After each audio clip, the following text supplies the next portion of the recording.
Hi guys, welcome back to God's Glory and welcome back to another sit down video. So today we are talking about my testimony according to the title, my medical school testimony. So I'm going to include everything from how God put me into medical school to how he gave me the funds, or how he provided destiny helpers so that they can help me get the funds to register without my parents having to pay anything.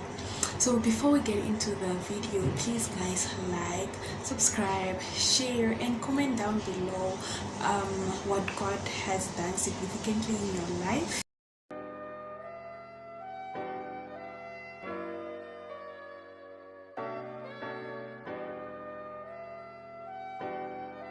So let's start. So in 2016, I was writing my final exams, right? My national exams. So what in Namibia, what we do is if your exams, no, you apply to university with your second trimester exams. Yes, and then they will provisionally accept you with those marks, and then you need to pass the end of the year. Then they just now accept you if you still do well. So unfortunately for me, that was not the best trimester at all. I got sick and I was admitted during my exams. So the last two subjects, I remember it was maths and geography. I had to come right directly from the hospital. So, and I couldn't really study in the hospital because I was not feeling well. So I ended up getting a D symbol. So a D symbol is 50%, and no, I think it's 50 to 59. That's a D symbol. That's what I ended up getting. So my marks were not good. So when I applied for medicine, I remember medicine was my first choice and my second choice was pharmacy. Yes. So they didn't accept me for my first choice, nor did they accept me for my second choice. Like, my application got rejected, and I'm not really cool. At the end of the year though, I wrote my final year exams and I did so well. I did extremely well. So I had, in the beginning of the year, now I didn't apply for anything else, so I had to come to Windhoek. Mind you, I lived in a coastal town called Henties Bay, so I had to travel to Windhoek. Mind you, I came alone, and one of my uncles did give me their place. They offered me their place to live at, and that was where, in Hakana, guys. But that's a story for another day. But to be honest, even though it was not the best of places, at least I was with people that really appreciated me. Even though they didn't have much to offer, they made me feel welcome. So that's where I lived. And then I had to, when I came back to the medical school, we had to, what was it? Oh, I came and then I appealed. So the day that I came to the school, I found other students, and they're like, no, you need to appeal and you have to write your appeal letter. And people are coming with typed appeal letters and whatnot. And then there was me. I didn't know about it. So I just learned about it that day. Got a pen and a paper from someone, I don't even remember who, and then I sat down and then I started writing that letter, right?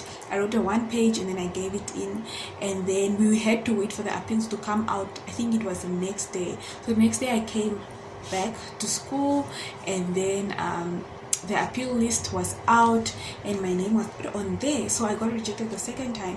But then during this time I also needed hostel, right? Because I couldn't stay in Hakana for long, because it was just not, what was it? There were just other things. It was a long, you have to walk for 30 to 45 minutes in order for you to get a cab, and there was no sanitation, or it was poor sanitation, and there was no water. We're living in a shack, so I don't think it would be conducive for me to be studying medicine and be living under those circumstances, because I just wouldn't thrive because of the workload that medical school gives, right?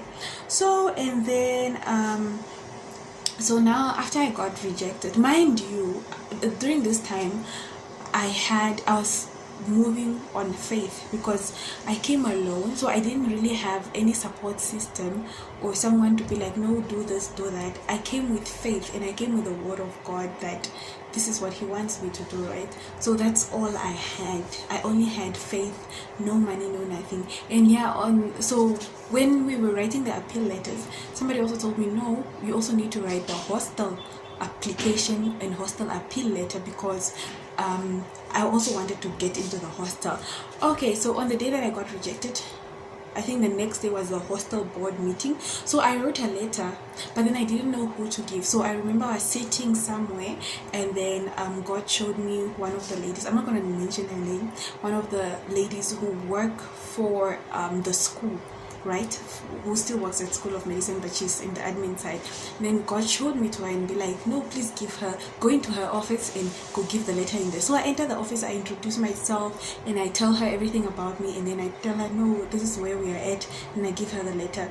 And she was like, don't worry, my child, like, God will see you through. So she took the letter, and mind you, the people were doing the selection process. The letters time for appeals was already over, so the people were having the meeting. So the HODs were having the meeting, going through every letter and doing the selection process, right? She entered into that board meeting. I was behind her. She entered in, and I stayed outside. She entered into that board meeting with my letter, and then she put it on the table where all the letters were taking, and then she came out as if nothing happened. So I'm just like, Lord, what just happened, right? So that was it. So now I knew that, okay, I had applied for my hostel, I had appealed, but then now I was still not accepted to the school. So, I still had God's word that, this is what you're going to do. So what I did was, I looked for the next step. So the next step was, no, you need to go and have a meeting with the dean of the school, with the dean of School of Medicine. And it's not the same dean that we currently have, it was another dean. So we had a meeting with the dean, and then I remember I went into that board meeting. I was the only one without a parent. Like, I only had God. I mean, my parents were at the coast. So I was there, I went in and I laid down my complaint. Like, everybody had got a chance to say why, and and then I told them, no, I feel like I didn't get a fair chance because I was sick, but then like, this is my potential, these are my marks, and I don't think there's any reason that you guys can reject me based on these marks. And then they took my marks, they looked at the marks, and my marks were really speaking for me. And the man was like, no, we don't have space in the course that you want, but we can give you space in your second choice, which was pharmacy. And then if you do well in that course, then we will give you, what did they say, and then you can do medicine the next year because you already be in the system. And then I'm like, okay, if that's the only choice, then I will accept, because at this point there's no way I can go. So mind you, so I got accepted, and then then I got accepted. So I went to go register, and mind you, people had already started with orientation, and me, I was still fighting to get into medical school. So then I did the first year. So I got accepted, I registered for pharmacy, then I did the first year of pharmacy. And this is where the testimony video comes in, the other video titled How God Changed My Marks Overnight. Over the weekend. So please go watch that one so that you guys can understand how God put me through pharmacy, because it was very bad for me. I think because I was doing a course that I didn't want, and because I knew it was temporary, and also because there was so much pressure, I had to pass it in order for me to do what I really wanted to do, which was medicine. Okay, so that happened. So before we go on to so now I got accepted for School of Medicine for pharmacy, and to do a bachelor in pharmacy.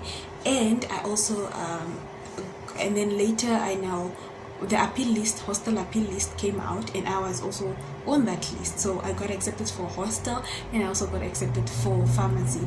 So now the thing was, I didn't have money. Like, I didn't even have registration money. I didn't know that there was anything like registration money. Mind you, I come from a very humble background, so which means that there was not really many people who went to university who I knew, who I would ask about all these things. So thank God that I had a I had one of the people come through for me, an organization that came through for me, but they could not provide they couldn't provide money for a place to stay every month. That's why I had to come and appeal for hostel, and they could also not provide registration fees for both the hostel and the school. They told me no, the only registration you can pay registration either for school or for the hostel, because we are going to be giving you money every month, so it will not work for our budget. So I needed to find a way to get into the hostel without paying registration money. So then I went back to my God. I'm like, God, you're the one who told me this, so you're the one who's going to see me through. So what happened was, God told me, no, write a letter.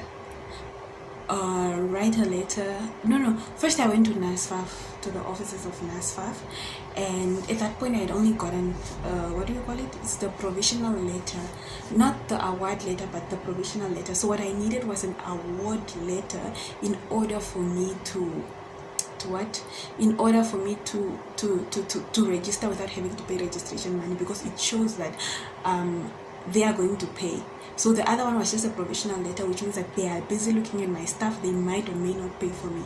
So I was still required to pay. I think everything all together, both the school registration and hostel registration, added up to 9,000, 10,000 there. But I knew that it was money that I knew I couldn't ask my parents for. So God had to fight for me. So I was praying, and then I just got this, prompting that I have to write a letter, and God told me where to give the letter. So I wrote the letter, and I wrote a letter asking for funding. And since I knew that I couldn't go talk to the people at NSFAF to explain to them my situation, and they never give out award letters before the time, I had to go to the office of the First Lady. Yes, that's where I was directed. Mind you, I don't know when to. I just took a taxi, prayed to God that, Lord, may this person put me at the right place. And they took me to the State House. So now, if you guys knew that you just don't show up at the State House like that, like you need to have had an appointment, or people need to know you so that they can allow you in. So I came to the State House, and the guard there is like asking me, who are you and what time is your appointment? I'm like, I don't have an appointment, I just brought this here. So I brought the letter, my my report, my marks, everything, and the guy's just like, let me just take this in for you, because I'm literally just helping you, because I'm not even allowed to do this. I'm like, thank you, sir. So he takes my letter and everything, and then he takes it in, and then I go back to NSFAF, to the offices. I go and I wait there. So I get a call from a private number. Then I answer it, and then they're asking, is this Miss Rosalia? I'm like, yes. And then they're like, no, we have set up a meeting for you with the CEO. Now this is the CEO of the the people that give out loans, NSFAF. So they say that they have set up a meeting for me with the CEO. Mind you, the CEO does not see students. So I was just like, okay. So I followed the instruction. So I go to the CEO's office, I go to the secretary, and I tell them, no, I'm here to see Master who. So I give them the name. They're like, no, on what basis? I'm like, no, I'm sent. I have a meeting with him I remember the meeting was at 2 o'clock. I have a meeting with him at 2 o'clock. And the secretary told me, no, that was not even his secretary. It was the secretary, I think, for the whole building or something like that. You had to go through her in order for you to go to the secretaries of the respected CEO. And then I'm just like, okay, it's fine, ma'am, but I'm telling you I do have an appointment. And she didn't believe me. She's like, yeah, you students, whatever. And I'm just like, okay, it's fine. I didn't want to argue with her, so I just sat at the waiting area, and I just sat there. And obviously I cannot call this unknown number because it was a private number. So I just sat there and I prayed, and I'm like, Lord, I'm not leaving here until I see that man. So I sat there, and I remember at around 2:30, the CEO's personal secretary came out to the door by the waiting area, and then she asked me, I'm looking for Miss Rosalia. And I'm like, here I am. And so mind you, the other secretary was seated by where I was sitting. So she just looked at me with like, this big surprised eyes, like this cannot be. And then so the secretary took me into her office. Mind you, I was treated like a VIP, guys. She gave me I remember that day I was just running around, didn't even have time to eat. So she gave me like lunch, and then she gave me like snacks, and then we were talking like we knew each other forever. Like till this day, I'm so grateful for her. I don't remember her name, but I think I remember her face. So she was like, no, you cannot see the CEO because he's in another meeting, but he told me to take care of you, so this is what I'm gonna do for you. It's like she drafted the letter, wrote my name and my initials in there, drafted an award letter before the time that award letter was supposed to come out, and then she directed me to his office. He greeted me, shook my hand, and then put his signature on that letter, guys. And then I came out with my award letter, like original award letter. It was not even printed, original one with his signature on there, guys. So for me, that was like a big step forward. So I presented it to the school, and they were like, okay, this is all we wanted. I didn't pay my registration, I didn't pay anything. So that's how got paid for my stuff. So like from that day onwards until today, I have never ever taken out a cent to pay for my school fees or anything that has to do with school. And mind you, God has also put an organization in place that had been giving me pocket money every month, because like I tell you guys, I come from very humble beginnings.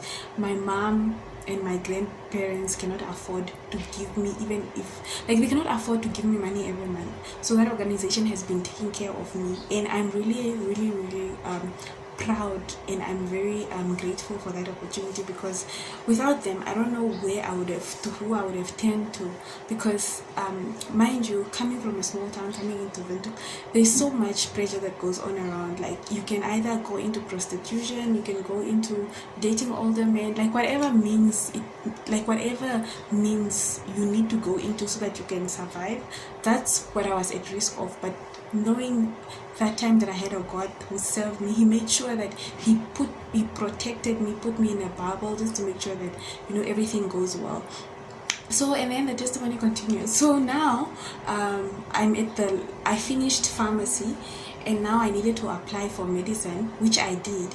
And apparently, so by the time when I applied for medicine, they had sent me a provisional acceptance, because they saw my marks now after the whole testimony. So they saw my marks that I had passed. They gave me a provisional acceptance letter. So what I was supposed to do was I was supposed to accept the acceptance letter, which I didn't understand, because apparently they had sent it on my email, and I haven't been checking my email because I was busy stressing about the summer school module, right?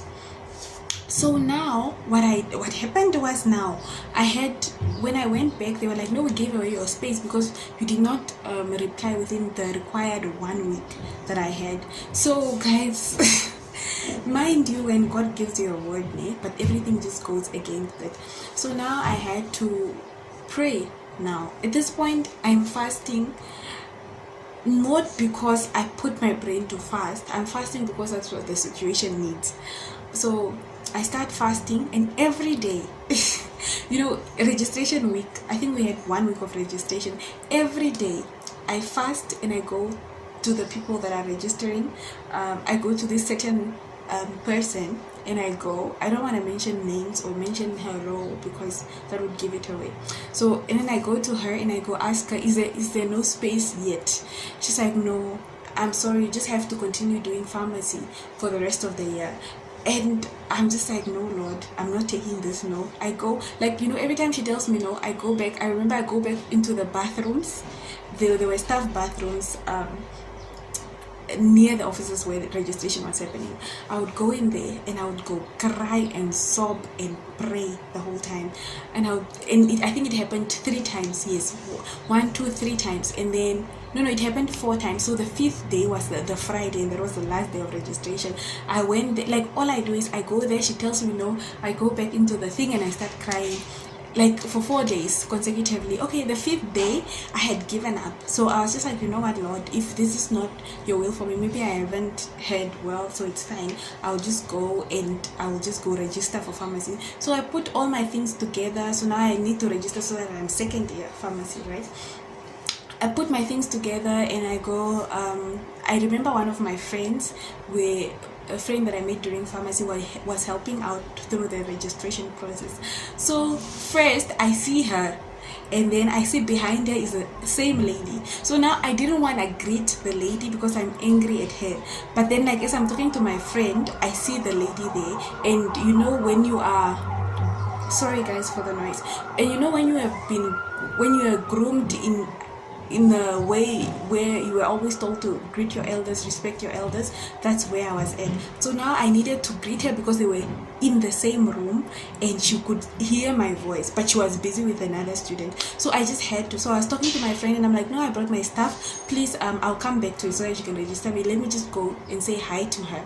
So I go say hi to her and she's like, hi Rosalia, how are you? I'm like, I'm fine. I just came to do my registration. And she's like, no, register for what? Come, bring your stuff. Let me register you for medicine. I've actually been looking for you the whole day today because a space opened up for you to do medicine. And I'm just like, God, what? Is it the same lady that has been rejecting me all these days that I cannot do medicine? I must just register for pharmacy. You get what I'm saying? So my dear guys, that's how I got registered for medicine, and I got registered to do my second year of medicine because pharmacy and medicine at School of Medicine Namibia, we have the same modules except maybe 1 or 2. So you cannot stay behind for 1 or 2, or at least with the old curriculum now. So that's how I got registered for medicine, and yeah, really from there on it was literally just God, like, you know, helping me through. So what I want to tell you here is that, you know, like Jesus told Peter and the other disciples when he was able to cast out a demon, but they could not. He answered that some situations need, or this type of demon needs, prayer and fasting. So there are situations that you might be going through in your life that are not working, but sometimes it's because it needs prayer and fasting. Some of those demons or some of those situations are stubborn demons that will not just go out through an ordinary prayer. So I hope this encourages someone just to know that God is out there. If God has given you a word, it will come to pass, and you have to stick to what God has given you. But also, if you haven't heard well, you should also be open to correction. So yeah guys, I just want to thank you for watching. That's my medical school testimony. That's how God had gotten me into medical school, and that's how God has made sure that I was always cared for during medical school by sending destiny helpers, you know. Oh, and I forgot to mention, in as much as I was getting that money every month, I also had my grandmother and my grandfather, my other grandmother and my grandfather. They're not related to me, but I call them that because that's what they've been to me, who made sure that if there's a textbook that I needed, I could call them and they would get it for me. If there was a printer or anything that I needed, like anything school that like anything that was school related, I could always call them and they always came through for me. So those, like, God made sure that I was always sorted. So when it came to food, cosmetics, everything, I was sorted. But also when it came to things like a laptop, I was sorted. When it came to things like a printer to print notes or textbooks or something, there was somebody that I could ask for those things. So I just want to say, guys, if God has said it, He will do it, and He will make sure that you are covered, that you are sorted, that you don't even need to worry about anything, because if God has said it, it will come to pass. So I just want to make sure that you guys stay encouraged and that you guys pray and that you guys fast, and whatever it is, just know that if God has said it, He will bring it to pass. So thanks so much guys for watching. Please like, please subscribe, and please share this channel, share this video so that it can encourage somebody. So bye guys.